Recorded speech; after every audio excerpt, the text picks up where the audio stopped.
오늘 본문은 우리가 잘 알고 있는 열 처녀 비유에 관한 말씀입니다. 간사님 여기 불을 좀 켜주시죠. 어둡지 않습니까?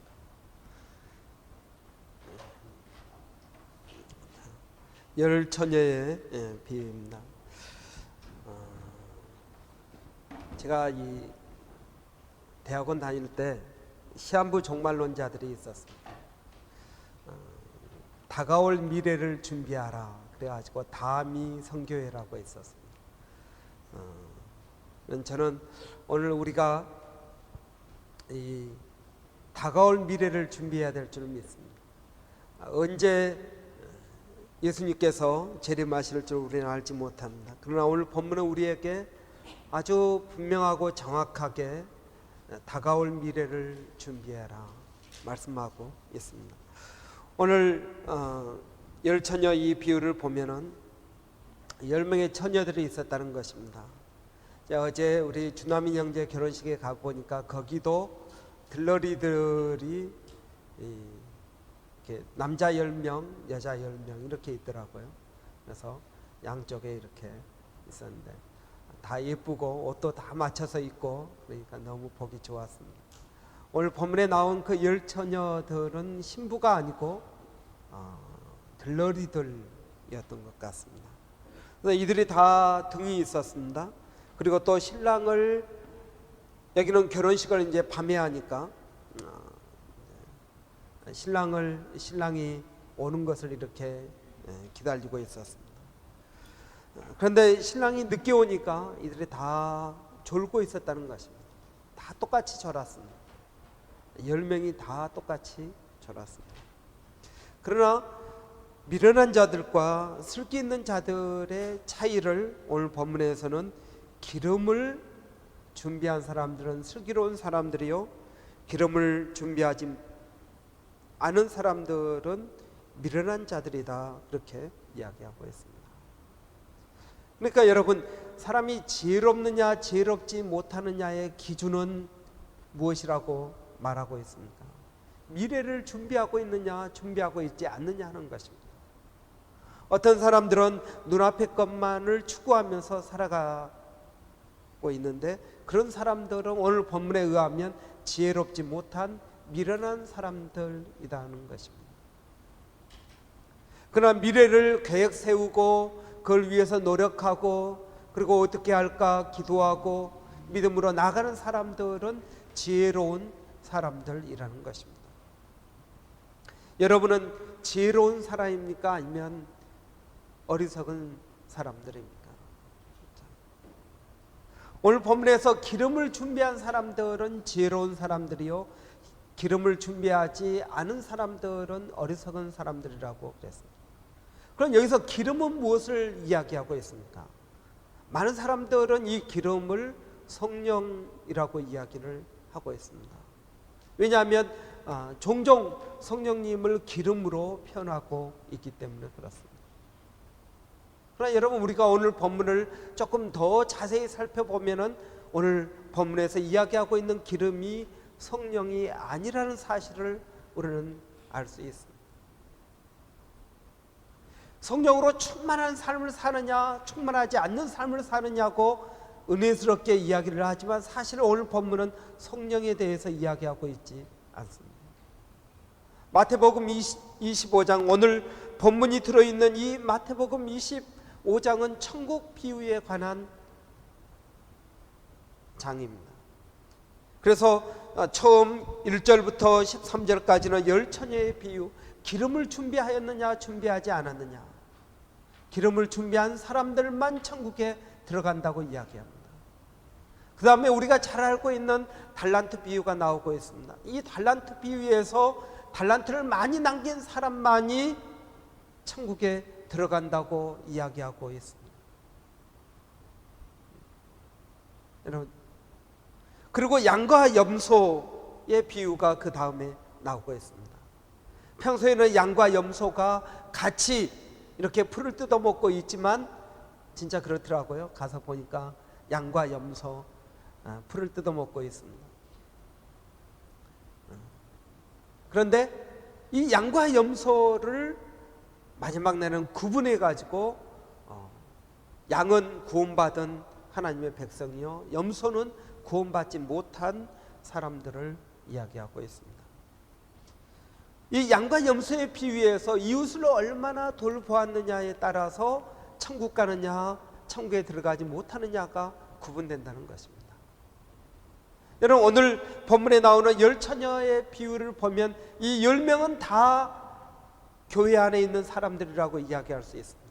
그들은 다 등을 가지고 있었습니다. 다 똑같이 찬양을 하고 있었습니다. 똑같이 예배를 드리고 있었습니다. 똑같이 신랑을 기다리고 있었습니다. 똑같이 조르고 있었습니다. 그러나 여러분, 오늘 우리 교회 안에 앉아있는 사람들 가운데 어떤 사람들은 지혜로운 사람들이요, 어떤 사람들은 미련한 사람들이라고 성경은 지적하고 있다는 것을 우리는 알아야 된다는 것입니다. 그러면 기름은 무엇을 이야기하고 있습니까? 여러분, 갑자기 지금 이 마태복음 25장에서는 실제적인 우리의 신앙생활을 터치하고 있다는 것을 여러분은 눈치챌 수 있을 것입니다. 나의 신앙생활이 얼마나 실제적으로 믿음에 의해서 살아가고 있느냐, 살아가고 있지 않느냐에 따라서 천국을 가느냐 가지 못하느냐의 차이라는 것입니다. 여러분, 하나님 믿음으로 천국 간다고 생각을 하십니까? 믿기만 하면 천국을 간 줄로 생각을 하십니까? 그렇지 않습니다. 여러분, 믿음만 있으면 천국 가는 것이 아니라 그 믿음대로 사는 사람만이 천국에 가는 것입니다. 야고보 선생님은 말하기를 행함이 없는 믿음은 죽은 믿음이라고 이야기했습니다. 여러분의 믿음이 살아있는지 죽어있는지, 내가 정말 예수 그리스도를 십자가에 달려 죽은 예수 그리스도를 나의 구주로 고백을 하느냐 안 하느냐, 그건 내가 말로 해서 되는 게 아니라는 것입니다. 여러분의 실제 삶 가운데서 그것이 나타나느냐 나타나지 않느냐의 차이라는 것입니다.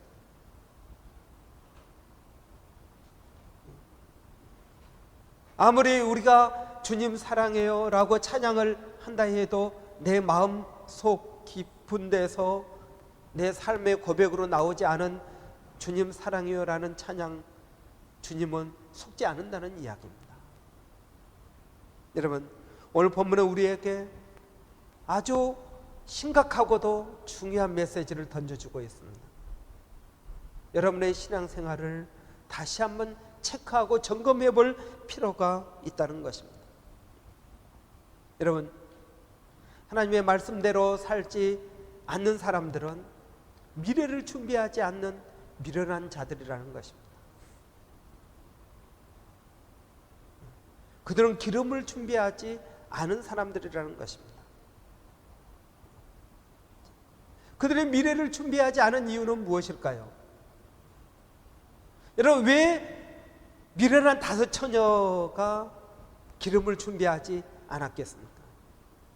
오늘 본문을 자세히 읽어보면 그들이 기름이 하나도 없었다라고 말하고 있지 않습니다. 그들이 기름이 있기는 있는데 충분하지가 않았다는 것입니다. 여러분,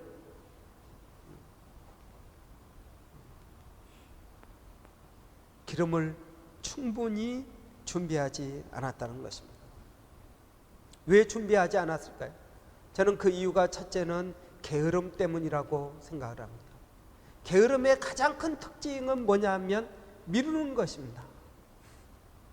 오늘 해야 될 일을 내일로 미루고, 내일 해야 될 일을 모레로 미루고, 또 미루다가 아예 안 해버리는 게으름입니다. 게으름의 정체는 미루는 것입니다.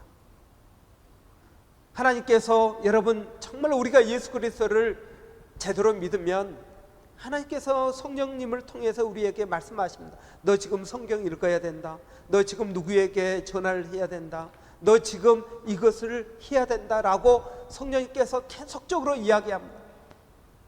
그런데 우리는 그것을 미룹니다. 성령의 말씀을 주의 깊게 듣지 않습니다. 성령님에게 순종하지 않습니다. 그 이유가 뭐라고요? 게으르기 때문에 그렇습니다.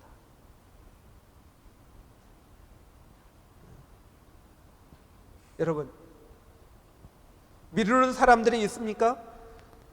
그러면 그런 사람들을 단 한마디로 이야기하면 게으른 사람들이라고 성경은 지적하고 있다는 것입니다. 사탄이 그 부하들과 함께 땅에 내려가기 전에 전략회의를 세웠습니다. 마틴 루터가 한 이야기인데요, 사탄이 모여서 부하들에게 이야기합니다. 우리가 어떻게 하면은 인간을 사로잡을 수가 있겠느냐. 어떤 악령이 이야기하기를 저는 하나님이 안 계시다는 마음을 심어주겠습니다. 근데 사탄이 이야기하기를 아니다, 평소에는 없는 것 같아도 위기가 오면 다 기도하더라. 그건 안 된다. 또 사람들의 마음 가운데 지옥이 없다고 저는 가르쳐 주겠습니다. 아니다, 그것도 그 사람들을 살아가는 삶 자체가 지옥이다.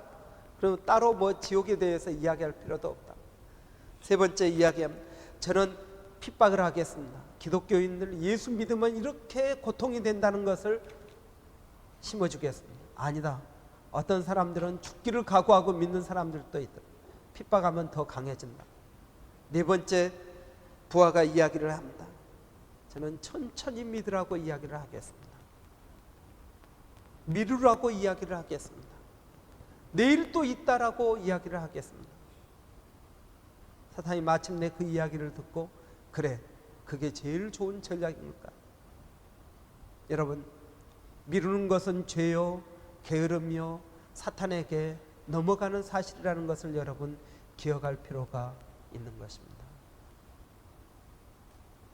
그래서 사도 베드로는 이야기합니다. 보라, 지금은 구원받을 만한 때요, 보라, 지금은 은혜의 날이라고 이야기하고 있습니다. 사도 베드로는 말하기를 너희가 하나님의 음성을 들을 때 스스로 마음을 강팍하게 하지 말라고 이야기합니다. 성령께서 우리에게 말씀하실 때 아멘하고 순종하고 그 일을 준행하라는 것입니다. 조금 여유가 있다고 여러분 생각하십니까? 아닙니다. 그날과 그때는 모른다고 이야기하고 있습니다. 그날과 그때는 우리가 조정할 수 있는 게 아니라는 것입니다. 주님이 하시는 시간이라는 것입니다. 두 번째로 여러분, 우리가 미래를 준비하지 못한 이 미련한 다섯 처녀의 또 다른 특징은 교만함입니다. 미련한 사람들은 교만합니다. 교만함의 특징은 무엇입니까? 남의 말을 듣지 않는다는 것입니다. 자기가 다 옳습니다. 와이프 말도 절대 듣지 않습니다. 죽으라고 듣지 않습니다. 제가 장가 갈 때 저희 어머니께서 하신 말씀이 있습니다. 너는 절대 와이프 말을 잘 들어야 된다 그랬습니다. 여러분, 제가 사모님 말을 잘 듣겠습니까? 안 듣겠습니까? 잘 듣습니다. 제가 잘 자란 것은 잘 안 듣지만 결정적이고 중요한 일은 절대 와이프의 동의가 없으면 하지 않습니다. 잘 자란 것은 제 마음대로 하죠. 그런데 중요한 것은 꼭 의논하고 결정해서 해야 됩니다. 교만함의 특징이 뭐라고요? 절대 남의 말을 듣지 않는다는 것입니다. 모든 것은 자기 머릿속에 다 있습니다. 시간도 자기 머릿속에 다 시간을 정해놓고 있습니다. 가다가 무슨 일이 일어날지 모르는데 아니야, 시간은 자기 스케줄에 다 있습니다. 아마 이 다섯 처녀들은 그렇게 생각했을 것입니다. 신랑이 온다고 그럴 때 먼저 다른 사람이 미리 와서 이야기를 해주겠지. 그거 자기 생각이고요. 신랑이 갑자기 왔습니다. 정 없으면은 다른 사람 거 빌려서 같이 하자고 그러면 되겠지. 그것도 자기 생각입니다. 미련한 사람의 특징은 자기 생각 가운데 빠져서 산다는 것입니다. 남의 말을 듣지 않습니다. 하나님의 말도 듣지 않고, 아내 말도 듣지 않고, 남편의 말도 듣지 않고, 부모의 말도 듣지 않고, 자기가 옳습니다. 이런 교만한 사람들을 위해서 성경은 뭐라고 이야기하고 있습니까? 미련한 자는 교만하여 입으로 매를 자청한다고 이야기합니다. 인생이 왜 자꾸 사소한 일로 꼬이고 힘들고 어려워집니까? 여러분, 그 명확한 것은 미련하다는 증거입니다. 지혜가 부족하다는 것입니다. 왜 내 인생이 자꾸 꼬일까? 꼬이는 이유는 무엇입니까? 지혜가 부족한 것입니다. 미련하다는 것입니다.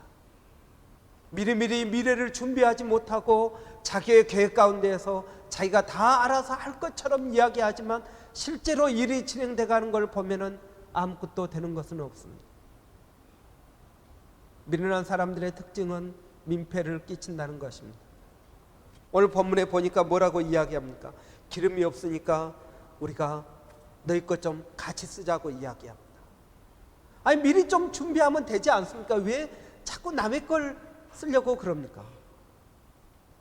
자기도 미리 준비하면 할 수 있는 것인데 인생을 적당히 사는 것입니다.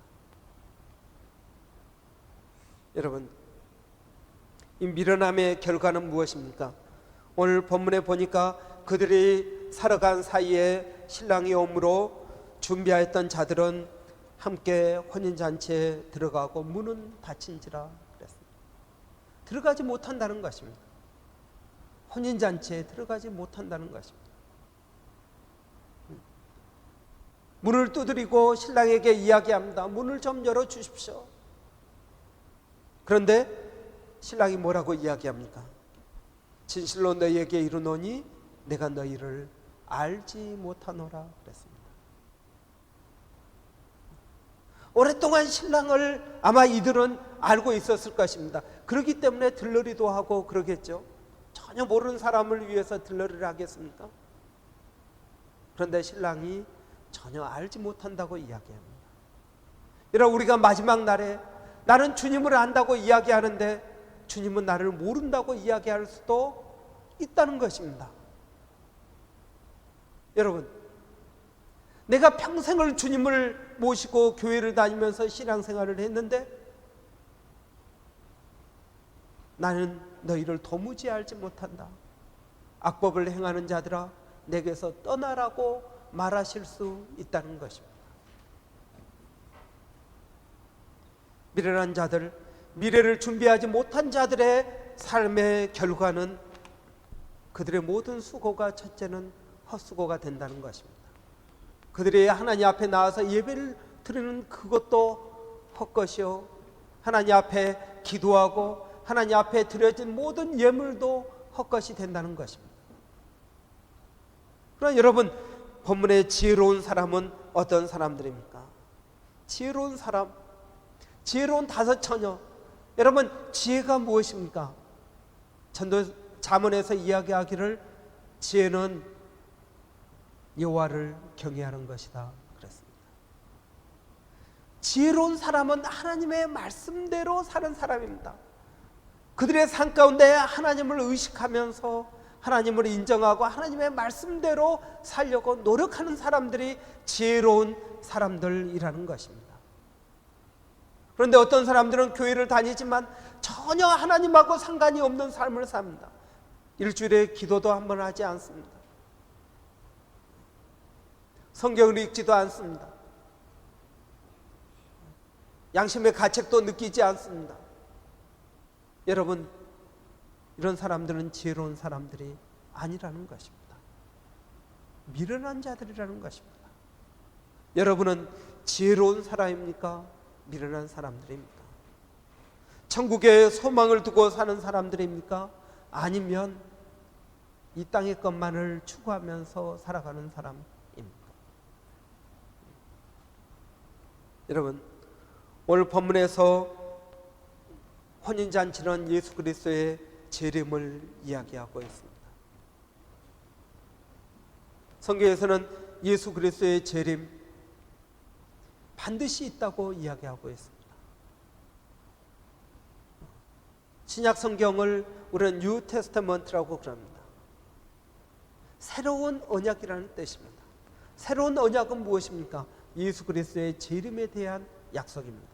그래서 신약 성경의 25구절마다 25구절마다 예수 그리스도의 재림에 대한 언급이 나오고 있습니다. 예수님은 반드시 오는 것입니다. 어떤 사람들은 아까 이야기한 것처럼 아니다, 예수님은 지금 오시지 않는다. 왜? 아직 복음이 온 세상에 전파되지 않았지 않느냐. 그럼 그건 자기 생각이죠. 자기 생각이에요. 데살로니가 전서 5장 2절에 주의 날이 밤에 도둑같이 이를 줄을 너희 자신이 자세히 알기 때문이라고 이야기하고 있습니다. 갑자기 예수 그리스도의 재림이 임한다는 것입니다. 사랑하는 성도 여러분, 저는 우리가 예수 그리스도의 재림, 다가올 미래를, 영원한 미래를 준비하며 살아가는 지혜로운 사람들이 되시기를 바랍니다. 여러분, 예수님의 재림의 순간이 우리의 삶, 우리의 모든 삶을 평가하는 시간이 되는 것입니다. 내가 얼마나 돈을 벌었느냐, 얼마나 자녀들을 돌봤느냐, 얼마나 내가 착한 일을 하면서 살았느냐, 내가 얼마나 기도했느냐, 내가 얼마나 말씀대로 살았느냐, 이 모든 삶, 우리의 모든 삶을 평가하는 시간이 예수 그리스도의 재림이라고 이야기하고 있습니다. 사랑하는 성도 여러분, 우리의 신앙생활이 너무 느슨해져 있다고 생각하지 않습니까?